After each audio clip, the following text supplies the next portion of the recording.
Hey Scrappers, Tom from iScrap, and today we're going to answer some questions that we've received through YouTube and other social media channels. This way we can ask the questions, go back and forth, and it doesn't interrupt our regular market reports. As always, if you have any type of questions about scrap, let us know, but let's dive right into it. $1 million question. Okay. When it comes to copper wire, why is there a price difference between thin, like extension cord stripped wire and thicker stripped wire, like 1/8 of an inch? Yeah, so one of the things to think about with extension cords is it's never a solid strand of copper. And while you might think copper's copper, those little strands that get wound together and wrapped amongst each other, when they get put into a furnace, they can burn up much quicker opposed to a thicker piece of wire that might melt slower and drip down. So when I've talked to different furnaces and smelting operations before, that thin wire is called hair wire, and if it was brass or other types, it's called EDM. It's used in machining. It can sometimes have a 3 to 5% dissipation rate where it actually goes up into the air, and while they can catch it in the filters, it adds more refining process to the entire mix and it costs more money. So thinner extension cords, if you strip those, it's never going to be getting much more money than the thicker things would be, which would be considered a bare bright copper.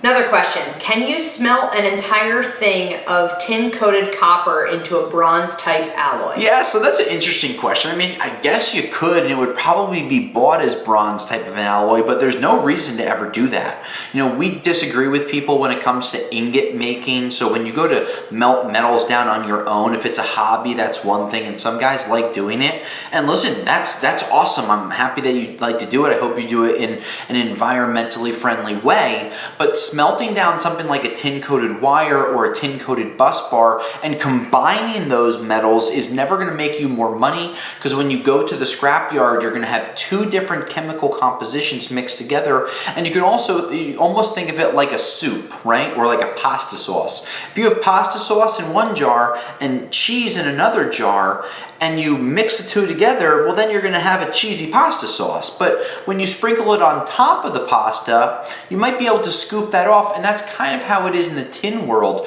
But once you mix those things together, you're never gonna be able to separate them, and scrap yards are gonna pay you for a bronze price opposed to a number 2 copper, and that's just a losing battle, so there's no reason to do it. Next question.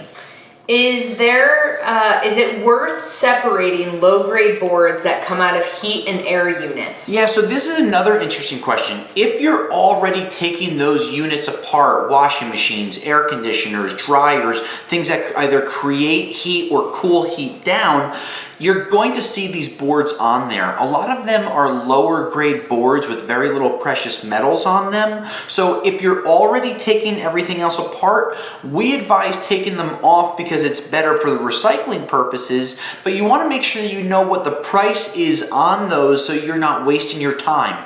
If you're just going in to take one board out, we do not suggest doing that. But if you're taking out the regular copper wire, the windings, the motors, a stainless steel tub from a washing machine, then by all means take out that board. Another question. Last question is, can you talk a little bit about vacuums? Sure, so vacuums are one of the lower grades of scrap that are out there. Most vacuums are made with plastic, especially nowadays. You're gonna have a small motor in there that's gonna be spinning things, but overall plastics are more garbage than they are scrap. Now, if you went to the old Electroluxes from the early 1990s, you might find one that's made with more steel. It's a little heavier, but a lot of those hoses are plastic or rubber. They might have a spiral that kind of bunches them together that's made of steel, but the scrap resale from them, other than cutting the cord that you plug into the wall, you're not going to make much more money.